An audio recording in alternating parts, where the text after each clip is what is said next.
Welcome to Project Insight's Power Tutorial Series. We're excited to introduce you to the next generation of AI-powered project management in Project Insight. This session will walk you through a suite of AI features designed to help you work smarter, plan faster, and make better decisions, all without adding more manual effort of leaving your project, program, or portfolio management tool.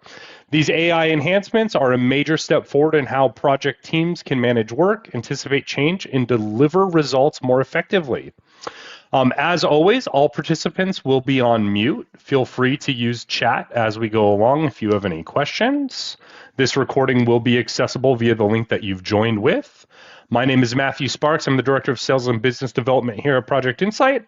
And with me is our co-founder and CTO, Steve West. Hey there. Steve, you ready to get going? Yeah, I'm really excited to be able to show customers what we've done so far with our AI features, and let's get into it. Yeah, absolutely. So, where we're going to start this off is really how do I enable these feature sets if I am hmm already using Project Insight? As with most of the different components of our tool, it is controlled via the settings or the add-ons. So we just want to Yeah, make a, well, yep, sorry, Steve. yeah, go ahead. Go ahead. I'm sorry, I didn't mean to interrupt you, but yeah, if you're an existing customer, we purposefully did not have this feature turned on because many people are sensitive to the AI features. So new workspaces, any new clients will be on by default, but anybody who's an existing client, you will have to follow these steps that Matt's taking you through. That's right. And the other part to note with that in mind is there's no AI training. We're not training models off of any customer data or anything along those lines. Your data, just like it always is within our application, is yours. It belongs to you. You're using it for the express purposes of project management. So hmm the first step that you need to take to enable this is to go into the system configuration settings. You'll then have a new option called AI settings, and it's really simple. It's just a toggle that you could say, yes, I want AI features, and then I want the AI text editor, which we'll get into in a little bit. From there, you can go into our standard add-ons that we have, right, which control all of the different functionality within Project Insight. And then you can install the kind of core pieces that we're going to be talking about today, which are that around AI meeting minutes and AI project planning. So once those pieces are enabled, you can go through really all of the workflows we're going to describe throughout this power tutorial. So, hmm and we're going to kick that off, Steve, right, with this idea of I have a project that I need to get working on, right? I have pieces I need to execute on. How can I, let Project Insight plan this out for me without me going in line by line and creating the tasks or using a predefined template? What we can do at this point is come in here and say, generate with AI. When I click this button, I'm going to be presented with a little dialog box here, which then it simply prompts for what we're hoping to accomplish. So we can say what type of business or where we are within our organization, how much time we have to get this executed, what our overview or what that goal is going to be. I'll talk about complexity here in a moment. If there's any sort of phases or structure that you're going to go through, what roles or resources you're going to have involved in this, and then do you want to have any predefined milestones or deliverables as a part of this engagement here? The complexity, as we just mentioned, we'll come back to, drives the idea of one, how long this task list is going to be when it's all said and done, right? How detailed our WBS will be. It'll also tell us about how long it will take to generate this based on, the AI model. So if I go simple, I'll get a smaller task list and it'll generate a little bit faster. Or if I go all the way up to complex, it'll take a little bit of time, but I'm going to have a really thorough, detailed WBS generated with this AI component. So, um, something you want to add, Steve? No, I mean, this is all you have to do here. Instead of typing in or uploading if you have a new idea, this is the way to go. You can start, put all your information in here, and you'll see in a second as Matt goes to the next screen that it will generate a task list or work breakdown structure based on your inputs. So Again, it takes a minute or two for a really big project, or about 30 seconds for a smaller project, but that's a heck of a lot faster than you having to type this in yourself or put it in even in Excel or other tools. Well, I think that that's a key part as well, right, Steve? I can use my Chat GPT or my Gemini or even my PMI tool, Infinity tool to come in and do something similar to this. But the key with this is it's automatically now in my project program and portfolio management solution. And then I can deploy this as a template. I can modify this here on the screen and then move forward with it if Yeah. that's something that I choose. Yeah, and you'll So, note that the system is hooking up predecessors for you, building the structure, like the summary tasks, and estimating how many days it should take to do the task you're trying to accomplish or the project you're trying to accomplish. So the other thing is it hasn't been committed yet. So this is just a proposed set right. of tasks, and you can see here there's no hyperlinks to the task because they haven't been committed to the system.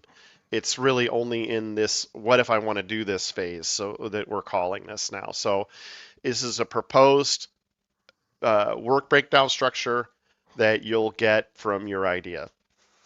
Yeah, and then again, I can deploy as a template, or I can modify, and then I can commit that change if I want, or if I want to start over and create a completely different Hmm. variant, I can then go back and run through that prompt again and see what that ends up Hmm. looking like, Yeah, right? and you can So even, I believe you can even this doesn't change anything in your existing system. So if you are thinking about trying to do something, there's not any harm in running this at all. that's right. Yeah. So the and we'll talk a little bit more about how that then plans into this idea of what if simulation planning and how these AI pieces tie together as we go through some of these other components. The next one, though, that's here from a new feature set or with the AI parts is around Project Insights text editors here. Hmm. So we brought this particular piece up as the description of these tasks that have been created to highlight the fact that I can now use AI to, rephrase or summarize or maybe elaborate, right? Maybe Hmm. I'm that short typer and I just kind of get in the facts and then I want it to be more digestible for the members who are actually taking on this assignment. I can come in here and do that and let AI smooth that out for me. So Right. And this is really helpful because having onboarded many, many customers over the years, not everybody, a lot of people have a really great work breakdown structure, but not every customer takes the time that they should on building out the description of what is entailed, what has to happen in a task. Some of our customers do a great job of this, and you can see very detailed instructions, and then others maybe you just don't have the time. So this can really help give you a little more time to put in the descriptions, because if you have in your template the names of the task and then the detailed instructions, to some degree, this eliminates the need for you to actually train like a new employee or to have external, what are you supposed to do here? So having the AI feature on these in this text editor on the description for a task, and not just a description on a task, but literally anywhere you see this kind of input in the system, but this can help you do that extra step, which is going to make your company more efficient. yeah, just that nice kind of best practice right there with that. So again, Exactly. it becomes something you can redeploy time and time again.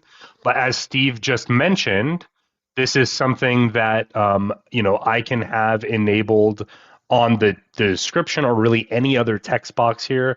We have it up as well on the project description where I can use that same right with AI or even any custom field or custom box that is in this same kind of text box subset where I can come in and say, this is the component. I want that right with AI feature right there. Thinking back to our piece in the settings, that was the secondary That's right. box that we enabled, right? Was the ability to do this. So, Exactly. So you can turn this off if, for example, if you don't want your users to be able to do this, this can be off. So existing customers, this can be turned on by going to that AI page and checking those two boxes. And I know, a lot of us who are using, the kind of chat are doing really similar things like this already, right? Give me the Yeah, yeah. rephrase, summarize it, elaborate on what this is, really that kind of smooth it out approach there. So, um, Yeah, we have a question out there. It says only an admin can turn this on. Yes, that is true. An admin, you'll go to the main, if Matt, if you want to just reiterate, in the main menu, you'll hit the admin. Just yep, drop the main menu up there. I'll just go right here and I'll say Yeah, go and to you the click admin. admin, and then there's the AI settings will be on there on the settings page. Which this is the ability to even see admin is only because I'm an administrator in this Yeah, system. If I'm not, I don't see any of these kind of options that are not mine to do. So, exactly.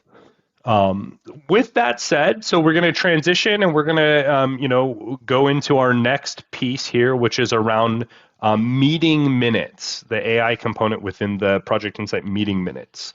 So, meeting minutes, again, is an add on, just like all of the other components within our tool. I can enable that and then I can put on the meeting minute part, the AI component to that. When I do, I have a new little Hmm. box up top here, which allows me to paste my transcript in here from the meeting that was held and then say, generate meeting minutes, right? So Yeah, what, and just to be clear, that this requires the meeting minutes add-on and then the AI meeting minutes add-on on top of that. So you need to install both of those, just if this is something you haven't already worked with yet. So many customers already have just the regular meeting minutes, and this is a great feature on and in and on its by itself. oh my gosh, isn't it? Because we're Yeah. all having these meetings rather than emailing them back and Hmm. forth, it creates one central repository for what that is, right? So what this component does is it takes the summary or that transcript that was here. It then creates my overview of what we discussed. It assigns any action items or any decisions that were made or any issues, or it auto generates my risk management here based on the conversation that was had, right? So, Yeah. And just this can be any transcript from Teams or Zoom or anything else like that, but just the base. What's really important about the meeting minutes to understand is that any you can send this out in an email, no problem, but the meeting minutes, putting it in your project plan makes it easier to find later. But our what you're seeing here on the input, this is again not committed yet. It's just a proposed data. Instead of you typing it in, it'll put this in for you. But if you commit, if you just hit save now, yep. in those boxes, you'll see issues and risks. They're assigned to the appropriate person, and then that'll show up on their list in our tool and send the notification out and do all the things that Project Insight already does, as well as even in the meeting minutes is a hyperlink to those items. They'll get you when you go back to look at the meeting minutes in a few months from now, you'll see, oh, this was done, by so and so, and then you can click the link right to the item. I think Matt's about to show you all this. Yeah, that's exactly right. I think that's a good, kind of introduction. See, what I did first was I deleted one of the tasks just to highlight the fact that these can be modified, right? I've not yet committed to it yet. I'm going to click save, which will commit that, right? Hmm. Each of these members here who have an assignment, that will then end up within their work list or anywhere else that they would be able to see that. I or anybody else associated with this meeting can come back in and see the different components and the different assignments that were done here, Hmm. right? I can see that this action item called schedule stakeholder walkthrough for UAT is right here. If I go to my individual work list as a contributing member, I'll now have a new action. In fact, I'll just sort by action items. I'll now have that new action item that was auto generated via the AI functionality where I can come in here, execute on this, mark this as done if I'm complete with it, which that was a quick one for me to handle, right? And then if I double back into that meeting minutes and refresh that, that'll be updated as such to say that, hey, Matthew has completed his. Ashley and Tyler still have components that they need to engage on. Yeah. So, Yeah, and this is a big help because a lot of you project managers do this. Been done in an email. Now these are just like active documents logged with the project, and you don't even need to type it in. You can just grab those transcripts. You'll see us too with our Teams integration. We plan on making it even more seamless than it is today. But for right now, you just need to paste a transcript in there, and all of this is done for you. Which is nice because then it's agnostic as far as what other platform I'm doing my meeting in. I could Right. be in Teams. I could even just be recording it on my phone in an app and paste it in there if that's what it Yeah, boils down. any of these, yeah, So any of these tools that provide a transcript or even their summaries are okay. Obviously, the interesting thing is the more detailed the transcript, the better. It does take, 30 seconds or a minute, depending on how long the transcript is, to actually return the results, but that still saves you a lot of time from having to like type this up yourself. that's right. So again, it auto captures all of my minutes. Anybody can then come back into this document and review what was discussed. Action items, any of the RAID, any tasks are all automatically assigned and notified. Yep. And then you can either click into that item here and get back to that meeting minute link. So if I'm Ashley and I'm executing, I'm like, where did this even come from? They can go right here and get back to the meeting minutes and read the full details. Hmm. Or if we go into any of those other RAID item lists here, those will be labeled there as well, right? If I go into the action items, I'll see all of the action items and including that one that I had just marked as complete. So the next piece that we want to talk to around kind of some of the AI components of Project Insight is going to be around the resource allocation and assignments of individuals. Now that this can either occur in a task list that we've generated via AI, something that we're planning, or something like this project that is in flight, where I may need to make a modification or a change to somebody's availability.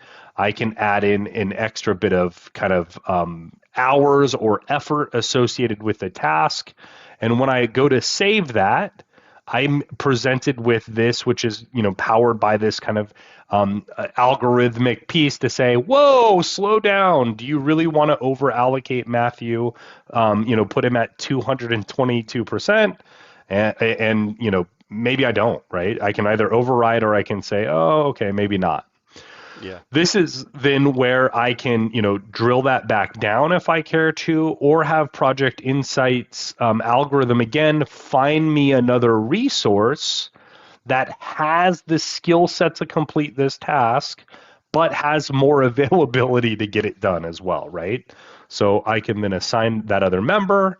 I can choose, depending on how we have this task set up, to allocate that out and smooth that out accordingly, and then I can save that and move that forward there. So Right. And the good thing about that is when we are suggesting a resource, it is looking at what characteristics the users have that match the task as well as anybody you might be trying to replace. In his case, he was looking for a new person, but if you put the little hourglass next to a different person, it will look at like what is the task type, what is the resource type of the task, what does this person look like, and it scores the most free person that also has some of the characteristics of the person you're trying to replace. Or it can be a role you're trying to, um, if that's a placeholder resource too.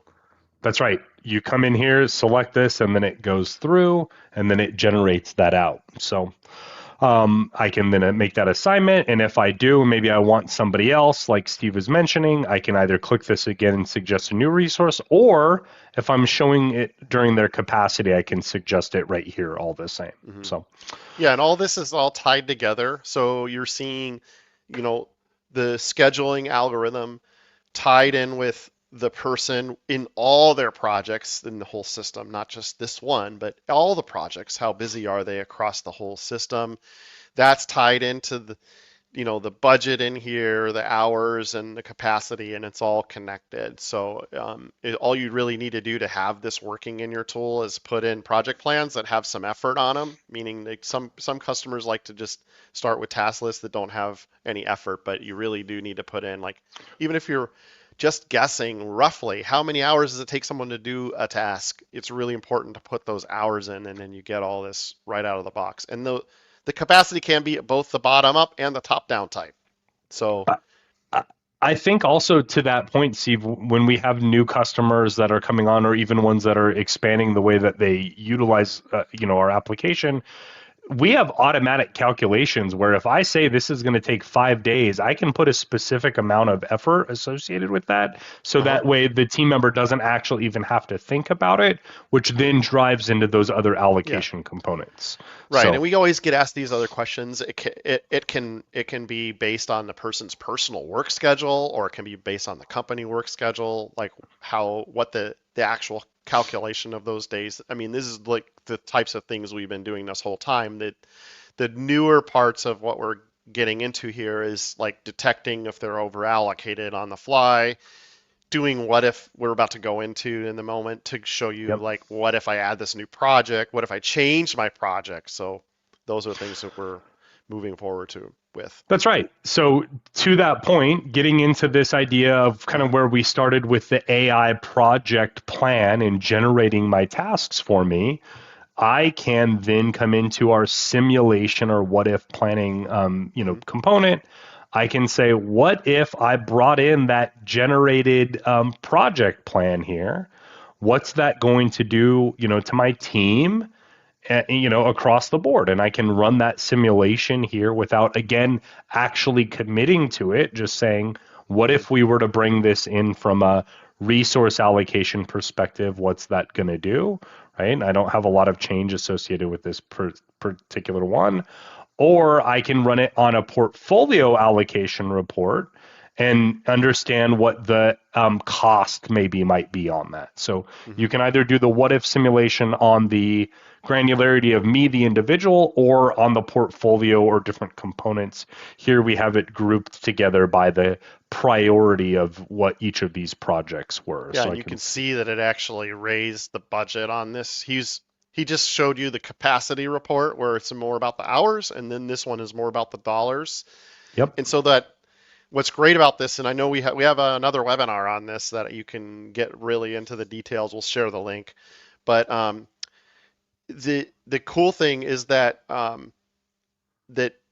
you can use the AI feature that we showed in the beginning to say, what if I do this whole new project and I don't have to think all about all the steps? I'll just rough it out using the what if, and then yep. it comes in here and shows you this. And then the other cool thing about this what if scenario planning is you could go into the what ifs and make changes to an existing plan that are uncommitted and see what the impact might be as well. Now, there's a whole other webinar on that, but we don't have time to get into that now. But these are also some of the tools that we're doing here with And AI. And actually, Steve, I think that that's a great segue into what the future of these Hmm. pieces look like, right? So Yeah, currently, the way that this, WBS generator works is it's off of a brand new project. So yeah, it's meant for this. I'm coming up with an idea. I need to create a template. Rather than needing a huge template library, I can just generate exactly what I need in this specific case. The next step in that will be this idea of I have a project plan in place, and what if I put more hours on this? Or what if I need to provide three more deliverables? yeah, The idea is the algorithm then goes in and reads what's already been in flight, adjusts accordingly based on what you're prompting, and then produces that new what if based on those prompts, which then can be fed into the other, again, portfolio allocation or resource allocation reporting that Project Insight has. yeah. So, Those are coming in the future, which is why if you're in an existing project, you won't see the generate. If there's tasks at all, you won't see that. right This here, the generate is not under the import, but on a blank new project it is. So right, this is just where we are with this right now. Like Matt said, we're adding the ability to take an existing project and extend it with this feature that's coming down the road. And the other thing about what we've been doing with AI is, we're trying to put AI features in there that actually move the needle for making your job easier and not necessarily just putting in things that don't actually do anything of value. So the key here is we've been putting features in that we think are valuable. So far, from a few of the people that have been beta testing some of these features, they've been the feedback's been really great. Yeah, absolutely. If you have any questions on how you can get this within your workspace or any of the mechanics behind this, and you are a customer of Project Insight, please reach out to your dedicated success manager. If you are not, please reach out to sales@projectinsight.com. We're happy to walk you through how this can be put to use for your organization. While you're here, please do like this video and subscribe to our YouTube channel. We really appreciate everybody's time. And then the last piece here is if you grab your phone out, there's a QR code up top. You can scan that and that will take you to our help article and documentation for these features that we've just gone through. Thank you everybody so much for your time. Thank you so much, Steve. Thanks a lot. Good job, Matt. Look forward to see you at the next one. Thank you. Bye, everybody.